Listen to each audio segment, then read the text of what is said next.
Hello students, I am Rishita আদব, your mentors. তো আগের দিনের ভিডিওতে আমরা র্যাশনাল নিয়ে কথা বলেছিলাম, র্যাশনাল নাম্বার সম্পর্কে জেনেছি, র্যাশনাল নাম্বারের কয়েকটা অঙ্কও করেছি। তো যে অঙ্কগুলো আমি করেই দিয়েছিলাম সেই অঙ্কগুলো থেকে আশা করি তোমরা পরপর অনেকগুলো অঙ্ক করতে পারবে। আমি বেসিক কটা অঙ্ক করে দিয়েছিলাম, বিভিন্ন পদ্ধতির অঙ্কগুলো। তোমরা ওই অঙ্কগুলো দেখে দেখে আরও অনুশীলনীতে যে সমস্ত অঙ্কগুলো আছে তোমরা করেছো আশা করছি। এবারে আমরা র্যাশনাল নাম্বার নিয়ে তো অনেক কথা হয়েছে, এবারে আসি ইর্যাশনাল নাম্বার সম্পর্কে। অমূলত সংখ্যা নিয়ে আমরা কয়েকটা কথা বলবো, জানবো অমূলত সংখ্যা কাকে বলে। চলো দেখি অমূলত সংখ্যা কাকে বলে। বেসিক্যালি আমরা কি জেনেছি যে মূলত সংখ্যা কাকে বলে জেনেছি। এবার অমূলত সংখ্যা, অমূলত মানে কি, যেটা মূলত নয় সেটা অমূলত সংখ্যা, তাই তো? তাহলে মূলত সংখ্যার সংজ্ঞা কি জেনেছি, যে সেই সমস্ত সংখ্যাগুলো যাকে p/q আকারে লেখা যায়, where pq is an integer and q not equal to 0, তাই তো? মূলত সংখ্যা ধারণা পেয়েছি, কিন্তু অমূলত সংখ্যা কি, যেটা হবে না, যে সমস্ত সংখ্যাকে আমরা p/q আকারে লিখতে পারি না, তাই তো? যেখানে pq is an integer and q not equal to 0, তাই তো? চলো তাহলে অমূলত সংখ্যার ক্ষেত্রে কি বলছে, অমূলত সংখ্যার ক্ষেত্রে বলছে যে সেই সমস্ত সংখ্যা যাকে আমরা p/q আকারে লিখতে পারি না, যেখানে pq belongs to z for integer পূর্ণ সংখ্যা, এবং q not equal to 0, তাই তো? q not equal to 0 এভাবে লিখতে পারি না, তাকে আমরা কি বলবো, অমূলত সংখ্যা। অমূলত সংখ্যার ধারণা এভাবেও হয়। তারপর আমি তোমাদের আর একটা কি শিখিয়েছিলাম, সেই সমস্ত সংখ্যাগুলো, যে সমস্ত সংখ্যাগুলো নন রিপিটিং নন টার্মিনেটিং সংখ্যা, তাই তো? যেটা কখনো রিপিটও করবে না, যেটা কখনো টার্মিনেট করবে না, অর্থাৎ তার কোনো শেষ এন্ডিং পয়েন্ট নেই, তাকে কি বলবো, অমূলত সংখ্যা।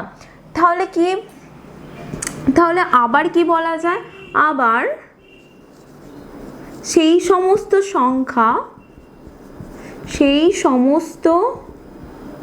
সংখ্যা যেটা নন রিপিটিং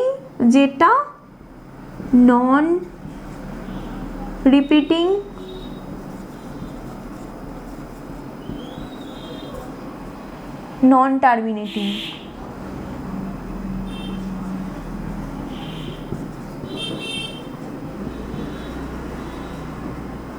সেই সমস্ত সংখ্যা যেটা নন রিপিটিং নন টার্মিনেটিং মানে কি, সেই সমস্ত সংখ্যা, যেসব সংখ্যা, ধরো একটা সংখ্যাটাতে লক্ষ্য করো, ধরো এখানে একটা সংখ্যা আছে 5.676780821735, এরকম যে সমস্ত সংখ্যা চলতে থাকছে। দেখো এই সংখ্যাটার দিকে ভালো করে লক্ষ্য করে দেখো, এই সংখ্যা আমি কি বলেছি, নন রিপিটিং নন টার্মিনেটিং, মানে কখনো রিপিট করছে কি 676780821735, এটা রিপিটও করছে না, এটার কোনো এন্ডিং পয়েন্ট নেই, এটা চলতেই থাকছে আপ টু ইনফিনিটি, এই সংখ্যাটা চলেই যাচ্ছে।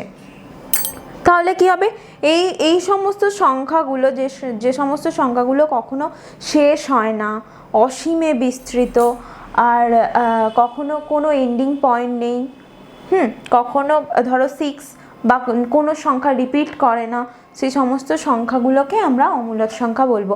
আবার অমূলত সংখ্যার এভাবেও আমরা বলতে পারি, কি বলতে পারি, অমূলত সংখ্যা কাকে বলে, যে সেই সমস্ত পূর্ণ সংখ্যা, ধরো এ যদি একটা পূর্ণ সংখ্যা হয়, এ বিলংস টু কোথায়, জেড, এ কোথায় থাকবে, জেড এর মধ্যে, এ যদি একটা পূর্ণ সংখ্যা হয়, তাহলে এটাকে আমরা কখনো পারফেক্ট স্কোয়ার, পারফেক্ট রুট হবে না, তাই তো, পারফেক্ট রুট হবে না, অর্থাৎ root over A not equal to any integer, any Z. Okay, root over A যেমন আমরা দেখি 4 তো 4 আমরা যখন রুট 4কে ভাঙি আমরা কত পাই, রুট ভাঙলে কত পাই, 2 পাই। তার মানে কি, তার মানে এটার রুট আমরা পাচ্ছি, 2 পাচ্ছি।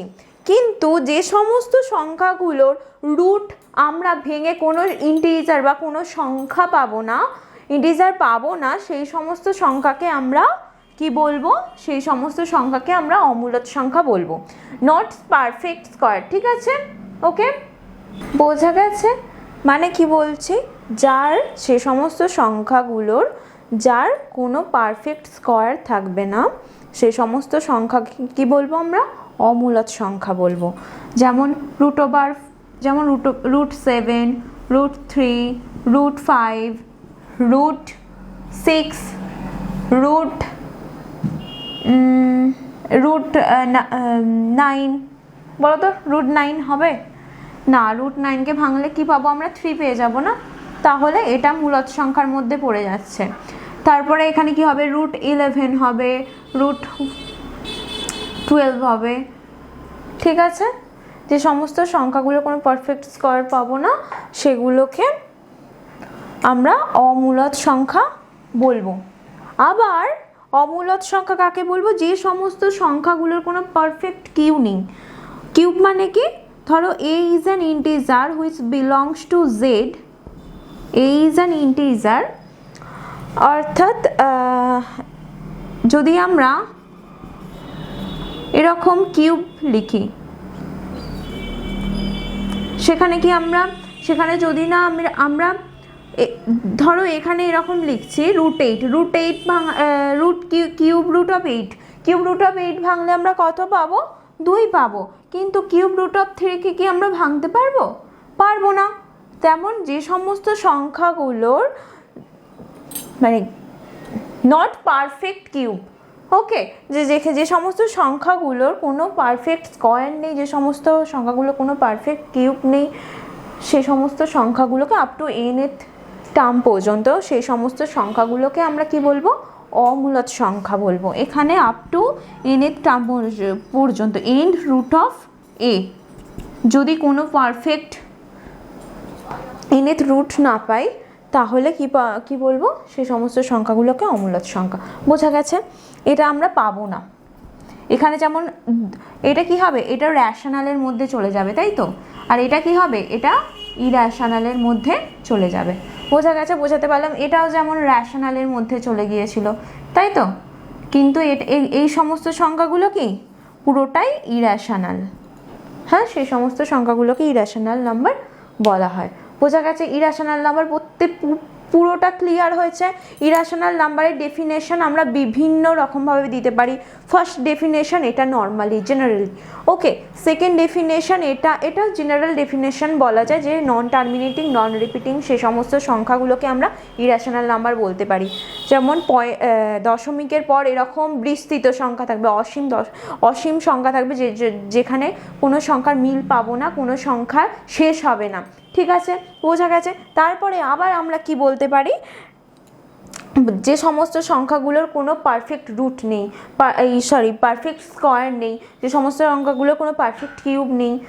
ঠিক আছে, এখানে যেমন দেখতে পাচ্ছি রুট 4কে যেমন রুট 4 করলে যেমন আমরা 2 পাবো, রুট 7কে করলে আমরা কি কিছু পাবো না। সেরকম সেই সমস্ত সংখ্যাগুলোকে আমরা কি বলবো, অমূলদ সংখ্যা বলবো। বোঝা গেছে? সেরকম কিউব রুট অফ, ধরো কিউব রুট অফ 5 কিছু পাবো, 5-এর কিউব করলে পাবো না, সেই সমস্ত সংখ্যাগুলোকে আমরা অমূলদ সংখ্যা বলবো। আশা করি তোমরা বুঝতে পেরেছো। চলো পরের টপিকে যাই। এবার যাই কয়েকটা কি বলবো ট্রিকে। তোমাদেরকে বুঝতে হবে যে ধরো আমরা যদি এখানে আমি কি বললাম, রুট 3, রুট 5, রুট 6 এগুলো কি সমস্ত ইর্যাশনাল নাম্বার, অমূলদ সংখ্যা। ধরো এরকম দেওয়া হলো তোমাদের -√3, ধরো একটা কোয়েশ্চেন লেখা আছে -√3, -√5, -√6, এগুলো কি অমূলদ সংখ্যা হবে? তোমরা কি বলবে? তোমরা বলবে হ্যাঁ, এগুলোও অমূলদ সংখ্যা হবে। বুঝতে পেরেছ যে negative of an irrational number is also কি বলবো, ইরেশনাল নাম্বার। ওকে, এটাও ইরেশনাল নাম্বার হবে একটা। বুঝতে পেরেছো? ধরো এরকম দুটো সংখ্যা আছে, কোনো র্যাশনাল নাম্বার আছে আর ইরেশনাল নাম্বার আছে, দুটোর অ্যাডিশন আছে। ধরো এরকম আছে 5 + √3, এটাও একটা ইরেশনাল নাম্বার হবে, মনে থাকবে। তারপরে দেখো 5 - √3, এটাও একটা ইরেশনাল নাম্বার হবে, ঠিক আছে। তারপরে দেখো কিন্তু ধরো √3 × √3, √3 × √3, এটা এই সংখ্যাটা ভালো করে দেখো, এই সংখ্যাটা কিন্তু ইরেশনাল নাম্বার হবে না। √3 × √3 করলে আমরা পাবো শুধু 3। কেন পাবো? পরের চ্যাপ্টারে, সূচকের চ্যাপ্টারে তোমরা বুঝতে পারবে যে √3 × √3 করলে কেন পাবো। ধরো দুটো রুট আছে, রুট মানে কি? রুট মানে কি 1/2, পাওয়ারের উপরে 1/2, মানে 3⁻1/2 ইন্টু 3⁻1/2। পরে আমি বোঝাবো তোমাদেরকে এই সব নিয়ে, পরের চ্যাপ্টারে আমি বলবো। আপাতত জেনে রাখো যে √3 × √3 করলে আমরা কি পাই? শুধু 3। তারপরে দেখো এরকম, ধরো একটা র্যাশনাল আছে, একটা ইরেশনাল আছে। ধরো 2√3, এটাও একটা ইরেশনাল নাম্বার হবে। বোঝা গেছে? এটাও ইরেশনাল, এটাও একটা ইরেশনাল, এটা র্যাশনাল, ঠিক আছে। তারপরে দেখো মানে এই রকম, যখন rational into irrational is equal to irrational. Okay, আবার দেখো এখানটা কি হয়েছে? Rational plus irrational equals to irrational. Okay, আবার দেখো rational plus irrational equals to irrational. বোঝা গেছে? কিন্তু irrational into irrational equal to rational. Okay, বোঝা গেছে? কিন্তু এখানে আমরা কিছু বলতে পারবো না। Irrational into irrational equals to rational হয় কি? ধরো র্যাশনাল প্লাস ইরেশনাল, র্যাশনালের সাথে ইরেশনাল অ্যাডিশন সাবট্রাকশন থাকলে আমরা যেরকম বুঝতে পারি যে প্রতিটা ক্ষেত্রে ইরেশনাল হবে। ইরেশনালের ক্ষেত্রে দুটো ইরেশনাল নাম্বারের সাবট্রাকশন, অ্যাডিশন জেনারেলি কী হবে সেটা বোঝা যায় না। বুঝেছো? চলো এরপরে আমরা দেখি, তোমরা বুঝতে পেরেছো আশা করি এগুলো। কিন্তু rational plus rational equals to rational হবে, rational minus rational, rational into rational, rational by rational, এগুলো প্রত্যেকটাই কি হবে? র্যাশনাল নাম্বার হবে। ওকে, বোঝা গেছে? এগুলো প্রত্যেকটাই র্যাশনাল নাম্বার হবে। এগুলো প্রত্যেকটাই মূলদ হবে, মূলদ সংখ্যা হবে। কি মূল? এখানে কিউ মানে কি? ভালো করে দেখো, এখানে কিউ মানে হচ্ছে মূলদ, আর কিউব ড্যাশ মানে হচ্ছে অমূলদ।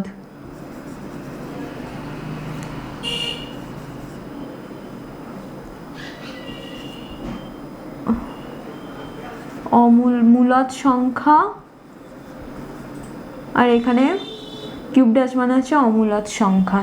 বোঝা গেছে? এবার প্রত্যেকটা মিলিয়ে দেখো কোনটার ক্ষেত্রে র্যাশনাল, কোনটার ক্ষেত্রে ইরেশনাল।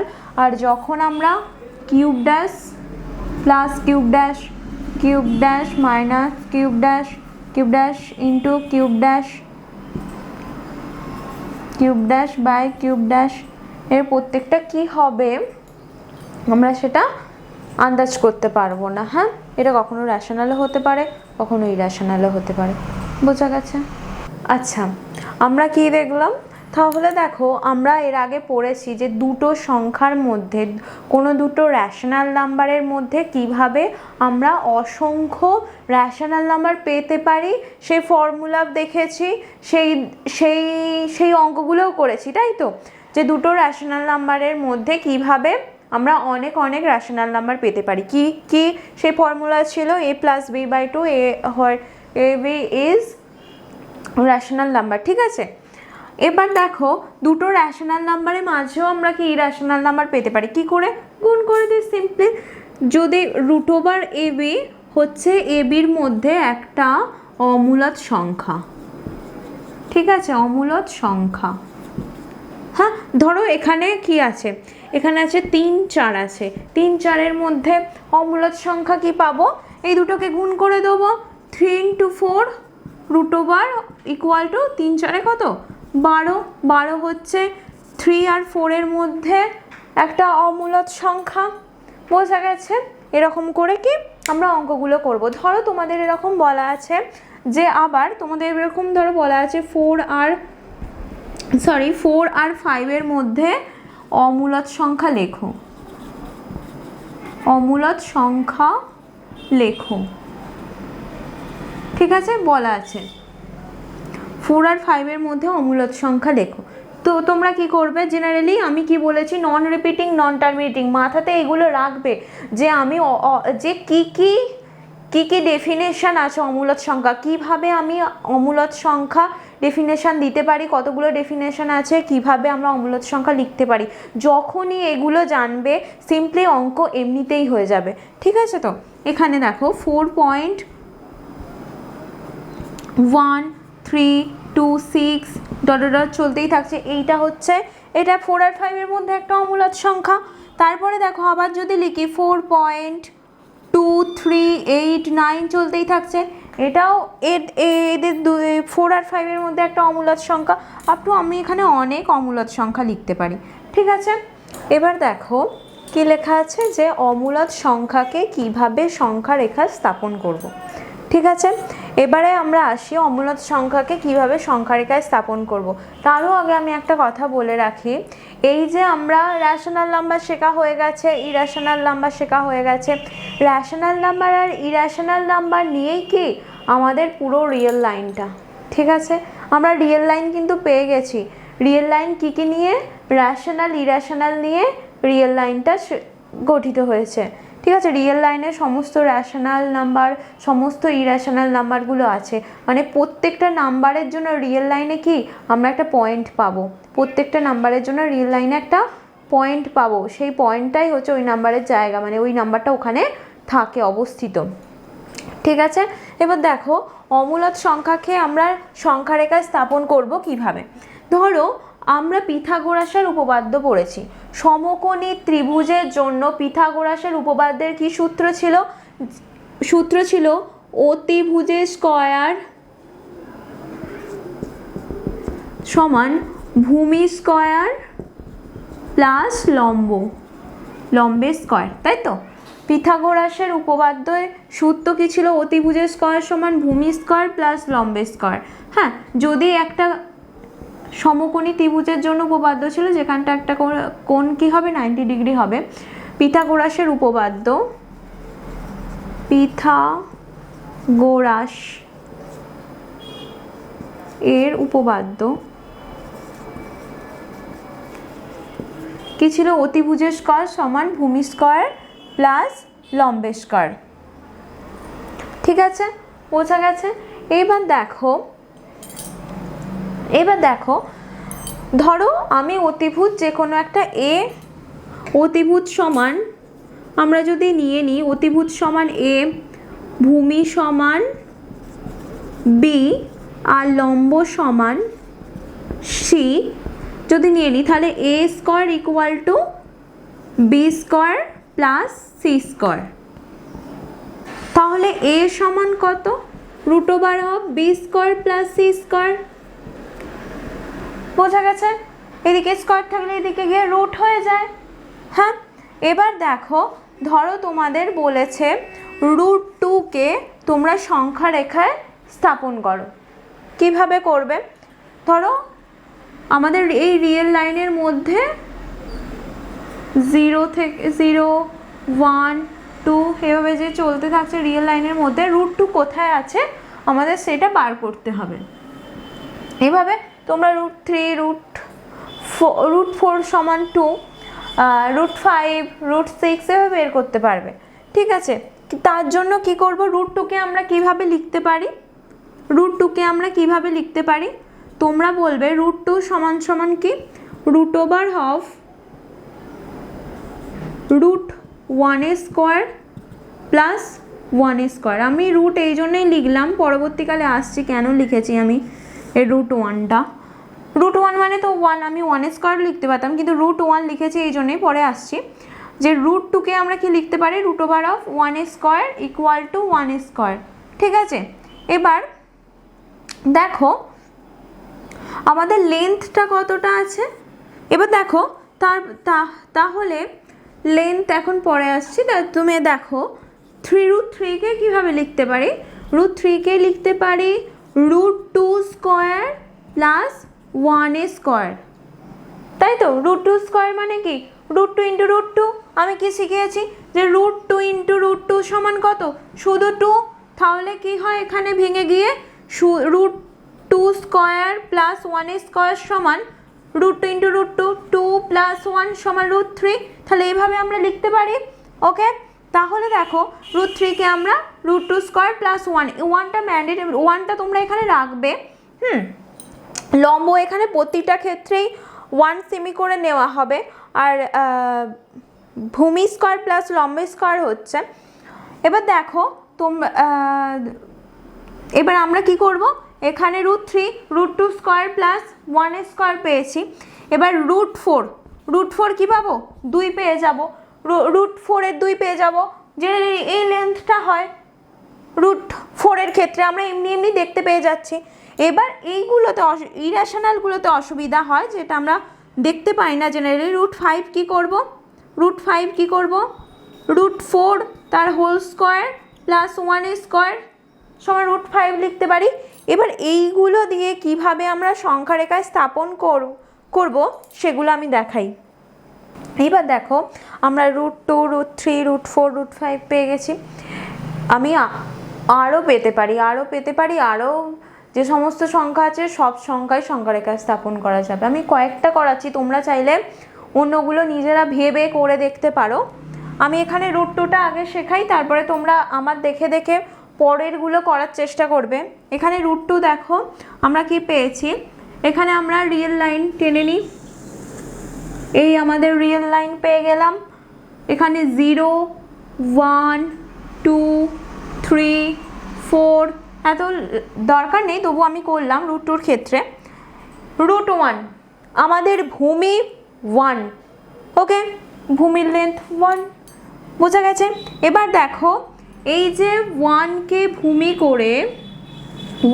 ভূমি ধরে আমি আমাদের কাছে কাঁটা কম্পাস আছে, তোমাদের কাছে অবশ্যই থাকবে, আমার কাছে এখন নেই আপাতত। 1কে ভূমি ধরে এখানে কাঁটা কম্পাসের পিনটা রাখবো, রেখে যেরকম আমরা 90 ডিগ্রি আঁকতাম, সমকোণী ত্রিভুজ 90 ডিগ্রি আঁকতে হবে, তবেই আমরা পিথাগোরাসের উপপাদ্য খাটাতে পারবো। কি করেছি, এখানে 90 ডিগ্রি আঁকলাম, এখানে বসিয়ে কি করতাম, এখানে টানতাম, তারপরে এখানে জুড়ে দিতাম, তাই তো, এখানে বসালাম, এখানে বসিয়ে 90 ডিগ্রি আঁকলাম, একে এই যে 0 পয়েন্ট আর এই পয়েন্ট যুক্ত করে বাড়িয়ে দিলাম, বোঝা গেছে, বাড়িয়ে দিলাম। এইখানে পয়েন্ট কাঁটা কম্পাস রেখেছি, বৃত্তচাপ এঁকেছি, একে যুক্ত করে বাড়িয়ে দিয়েছি, বোঝা গেছে। এবার এই যে এই লেন্থটা আছে, এইখানে আমি কাঁটা কম্পাস বসাবো, এই লেন্থটা মেপে এখানে বসিয়ে dot dot dot dot dot dot. এবার দেখো আমাদেরকে বেসিক্যালি কি করতে হবে, √2 করতে হবে, তাই তো। √2 জন্য কি করব, এখানে কাঁটা কম্পাসটা বসাবো। এবার কি একে আমাকে নিচে রাখতে হবে, এটা কি উপরে আছে, আমাদের সংখ্যা রেখায় স্থাপন করতে হবে। সংখ্যা রেখা কোথায় আছে, এখানে আছে রিয়েল লাইন, আমাদের রিয়েল লাইনে স্থাপন করতে হবে। তাহলে এখান থেকে কাঁটা কম্পাস বসাবো, বসিয়ে ডট ডট এর যে সাইজটা আছে dot dot dot dot dot dot করে এই সাইজটা নেব, এখানে সাইজটা নিয়ে বসিয়ে এখানে সাইজটা নিয়ে dot dot dot dot dot করে এখানে ফেলবো। এটা কি আমার √2। বোঝা গেছে কিভাবে করলাম? এখানে একটা 90 ডিগ্রি আঁকবো, আগে এঁকেছো তোমরা, এঁকে এই পয়েন্টের সাথে এই পয়েন্ট যুক্ত করে বাড়িয়ে দেবো, না বাড়ালেও বাড়িয়ে দেবো। বাড়িয়ে দেওয়ার পর এখানে কাঁটা কম্পাস বসাবো, এই লেন্থটা নেবো, নিয়ে এরকম এরকম করে টাক টাক টাক টাক করে এখানে যে পয়েন্টটা পাচ্ছি এটাই কি √2। বোঝা গেছে? এটা আমাদের হলো √2 এর ক্ষেত্রে। এবার দেখো তোমরা √2 তো শিখেছো, বললাম √2 কিভাবে আঁকতে হয়, সংখ্যা রেখায় কিভাবে ফেলতে হয়। এবারে দেখো √3 দেখো 0 থেকে √3 কি দেখেছি, √2 স্কোয়ার প্লাস 1 স্কোয়ার। ভূমি কি √2, তাহলে ভূমি কোথায় √2, এখানে √2 আগে এঁকে নিই। √2 দেখো যেরকম এঁকেছি সেম এঁকেছি। এবার ভূমিকে √2 ধরে আবার আমরা একটা 90 ডিগ্রি আঁকবো। ভূমিকে √2 ধরেছি এখানে, তখন কাঁটা কম্পাস কোথায় বসবে, পেন্সিল কম্পাস এখানে বসবে, বসে কি এখানে আবার একটা 90 ডিগ্রি আঁকলাম, একে এরকম বাড়িয়ে দিলাম। এবার এখান থেকে এই লেন্থটা নিলাম, এখান থেকে এই লেন্থটা নিলাম, নিয়ে কি কাঁটা কম্পাসের সাহায্যে যে পয়েন্ট পেলাম সেটাই হলো √3। বোঝা গেছে? যে পয়েন্ট পেলাম সেটাই হলো √3। এবার √5 দেখো, √5 কি √4 তার হোল স্কোয়ার। ঠিক আছে, √4 কি √4 সমান সমান কত, √4 সমান সমান 2। তাহলে ভূমি কত 2, এখান থেকে এখান পর্যন্ত 2 ভূমি নিয়েছি। বোঝা গেছে? 2কে ভূমি করে এখানে একটা 90 ডিগ্রি এঁকেছি, এখানে এখানে এখানে এখানে 90 ডিগ্রি এঁকেছি। 90 ডিগ্রি এঁকে এইটা 0, এই পয়েন্ট 0-র সাথে এই পয়েন্ট যুক্ত করে দিয়েছি। যুক্ত করে এখান থেকে মাপ নিয়ে যেটা পাবো, এখান থেকে মাপ নিয়ে dot dot dot dot dot dot করে আমাদের রিয়েল লাইনে যে পয়েন্ট পাবো সেটাই হলো √5। এখান থেকে মাপ দেবো, মাপ নিয়ে কাঁটাটাকে এরকম ডট ডট ডট ডট করে যে পয়েন্ট পাবো সেটাই হলো √5। ঠিক আছে, বোঝা গেছে? তারপরে দেখো তারপরে দেখো এবারে আমি যদি √26 বলি কি করে বের করবো, এদিকে এসো। √26 কি করে বের করবো, √26 সমান জানি আমরা √25 স্কোয়ার প্লাস 1 স্কোয়ার। সব সময় এই 1টা ম্যান্ডেটারি, আর 26টা যে √26 বের করছি তার আগের যে সংখ্যাটা তার স্কোয়ার করব। 1টা ম্যান্ডেটারি, √2-র ক্ষেত্রে কি হয়েছে, 1টা রেখেছি আমরা, প্রথম থেকে 1টা রাখবো, আর 2 এর আগে যেটা হবে 1 তার √এ স্কোয়ার করব। ঠিক আছে, √3-র ক্ষেত্রে কি করব, 1টা রাখবো, 3 এর আগের যে সংখ্যাটা 2 তার √ করব, তার স্কোয়ার করব। ঠিক আছে, যেমন √2 স্কোয়ার। তাহলে 4 এর ক্ষেত্রে কি করব, 4 এর ক্ষেত্রে এমনিতেই আমরা 2 পাবো। 5 এর ক্ষেত্রে দেখো, 5 এর ক্ষেত্রে কি করবো, 5 এর আগের সংখ্যা কি 4, তার √ স্কোয়ার করব, 4 √ স্কোয়ার করব প্লাস 1টা রাখবো। তাহলে √6 এর ক্ষেত্রে কি হবে তোমরা আমাকে বলবে ইনবক্সে। আমি বলে দিলাম √6 এর ক্ষেত্রে √6 এর আগে কি 5 তার স্কোয়ার করব প্লাস 1 স্কোয়ার করব। ঠিক আছে, √7 এর ক্ষেত্রে কি করব তোমরা বলবে এটা। হ্যাঁ, তাহলে √26 এর ক্ষেত্রে √26 এর আগের সংখ্যাটা কত, √25 তার স্কোয়ার করব প্লাস 1 করব। এখানে √25 মানে কত, 5, লেন্থটা 5 নিয়ে নিয়েছি। এখানে কাঁটা কম্পাস বসিয়েছি, 90 ডিগ্রি অ্যাঙ্গেল করেছি, করে যুক্ত করে দিয়েছি। যুক্ত করে এখান থেকে এই মাপটা নিয়ে ডট ডট ডট ডট করে যে পয়েন্ট পাবো এটাই হচ্ছে √26। বোঝা গেছে? পরেরগুলো তোমরা করে থাকবে, ফেলবে। √49 বের করবে, কিভাবে সংখ্যা রেখায় পাবে সেটার পিক তুলে পাঠাবে ইনবক্সে।